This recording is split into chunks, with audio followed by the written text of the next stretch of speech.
Hey guys, so today I'm going to show you guys how I grew my hair and also my setbacks, and I'm going to explain to you guys how I wore wigs and extensions to grow my hair out to the length it is today in a matter of 6 months to a year and a half. So make sure you guys stay tuned. Hello everyone, welcome to my channel. I'm Antasia, also known as More Antasia here on YouTube. So today's video is how I grew my hair longer wearing wigs, weaves, and protective styles. So this is just a how-to hair growth talk through really quick. I'm going to show you guys pictures though, and hopefully video clips. I think I have some of them from last year. Now I did not, I'm going to also film another hair growth journey from beginning to end, like how, and my whole experience taking Metabolism pills, taking what were the ones before those, Hairfinity, all of those, biotin, everything, and the truth about those pills. But this video is just going to focus on the protective styling, because at the end of the day, all hair grows. It's just all about your routine. You have to get a good routine that works for you, and on top of that, you have to feed your body with nutrients that you're trying to put on the outside. Because, like, for instance, let's say vitamin E. Your hair or your body will benefit more from vitamin E if you're consuming it and it's growing from within versus just putting it on top of your hair and washing it off later, And I know that this is the big question. Can you grow your hair with wigs and weaves?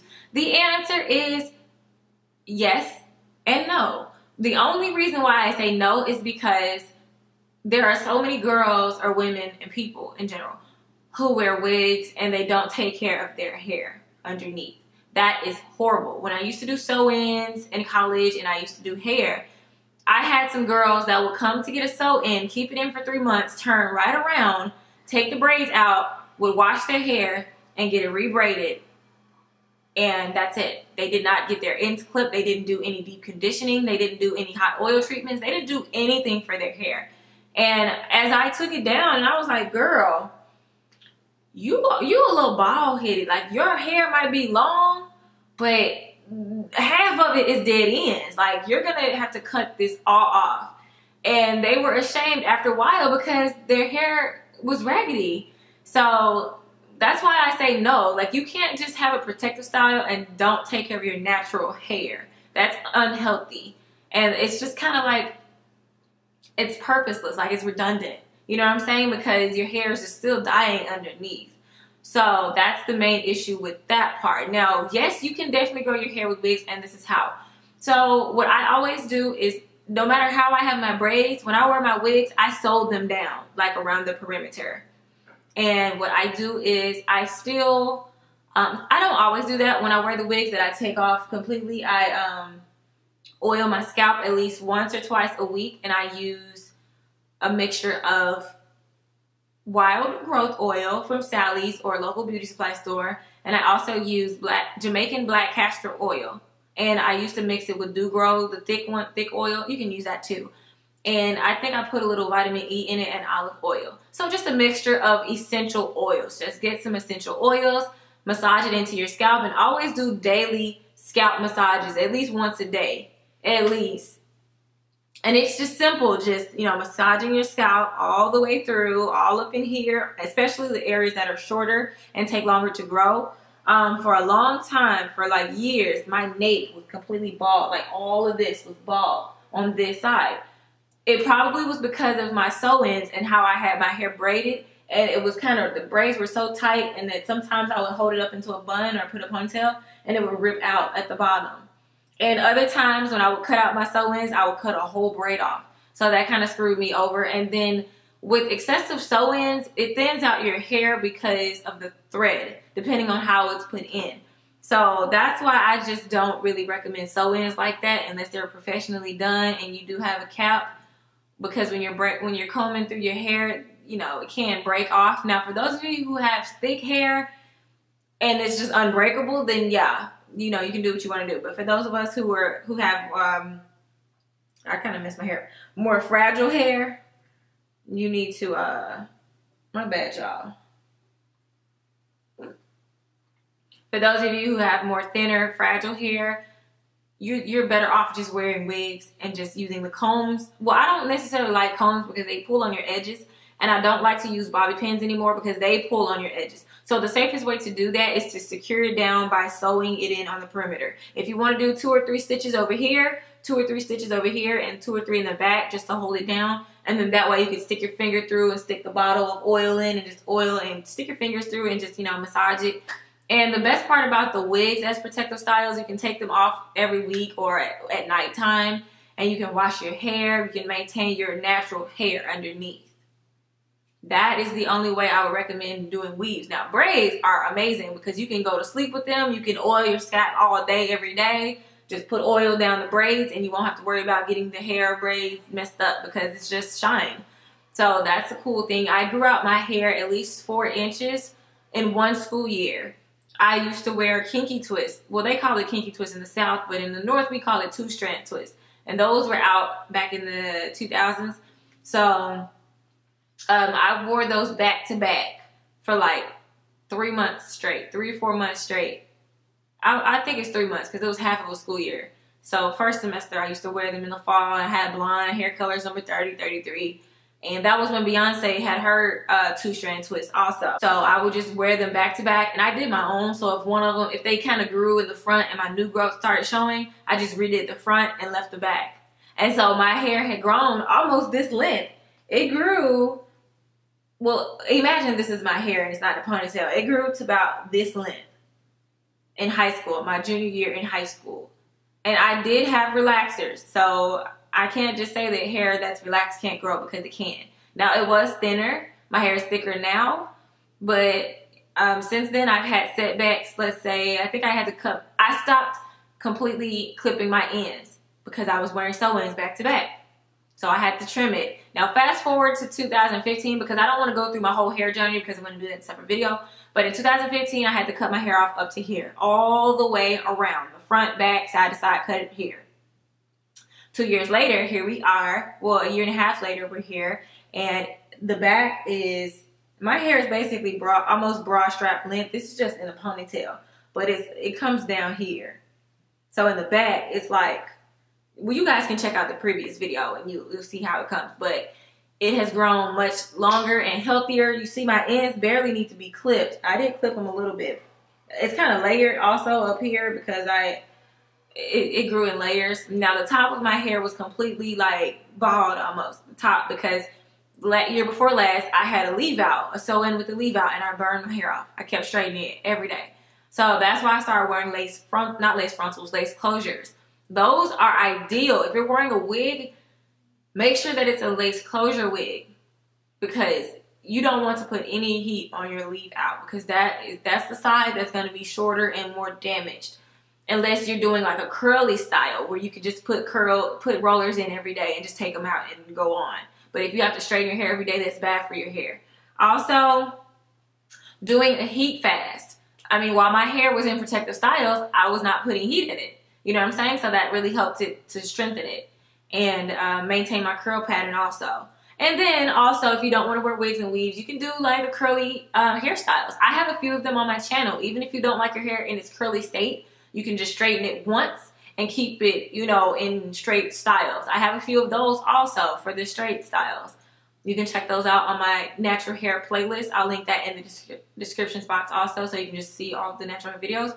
But doing like a cute bun, I did a tutorial also on different buns that you can do with Marley hair for like $2. And I kept those up for 2 weeks straight. My hair still grew, you know, as I was teaching. When it's the school year and I'm in my teaching mode, I don't have time to do videos every day. I don't have time to do makeup every day. I don't have time to do my hair every day. So that's why I really do go to wigs, or I've been wearing this ponytail for the past 2 days this week. So yeah, you know. But yes, you can definitely grow hair, but you have to take care of it. Also, at least try to deep condition every 2 weeks. Once or twice every 2 to 3 weeks. Within a month, at least deep condition 2 times. I'm not gonna lie, I did not do it every time. I didn't. But I always kept my ends. I kept olive oil and I kept massaging oil into my scalp every week. So that kind of is like doing a deep condition, if that makes sense. Also, Okay, here's another setback. 3 months ago, well, in April this year, I put Got to Be Glued along my edges, not on the edges, but like along this side. And as my hair grew, it would slide back into my edges, and this whole part is still, it's not as thin, but it was completely bald. And so that all of this is hair. These are not edges. This right here is not edges. This is hair. Your hairline should be full right here. Mine is kind of short. So my real hair on this side, like from here to here, is like this short, and then some of it's like this long. So it's trying to grow back, but it's not as thick on this side as it is on this side, which is weird. Well, no, actually it's thicker on this side than it is on this side, even with the setback. But on this side, some of my edges came out also. So I would not recommend Got to Be Glued to glue down your wigs. I would definitely recommend you to just sew it down. Or use the rubber band, the elastic band method. All right, I'm going to do that for my frontal. I'm going to sew it down or try that. So I'm going to do a frontal tutorial soon. I did one already on how to customize it, but I'm going to do another one on me soon. So I've already ordered my hair. If you do not know any cute wig companies that are affordable, so check out my hair company. It's in the descriptions box, amorantasia.bigcartel.com. Yeah, I make affordable wigs, especially for like the longer lengths also. Like $250 for a wig. That's nothing for like super long lengths with a lace closure. So yes, and you can recommend or you know ask me to customize it anyhow that you want. Or if you have a picture, I do custom wigs also. So make sure you shoot up the email on that site.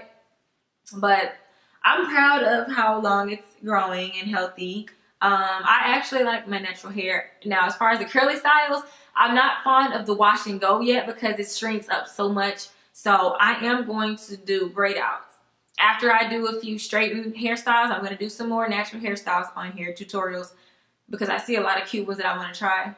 And after I do that, I'm going to do the curly ones because keep in mind, I am doing this for a lot of you guys and the young girls who are trying to accept their natural stage or natural self. I'm doing it for you guys also, but keep in mind, I can't keep straightening my hair just to please y'all, you know what I'm saying? Because I want to grow my hair.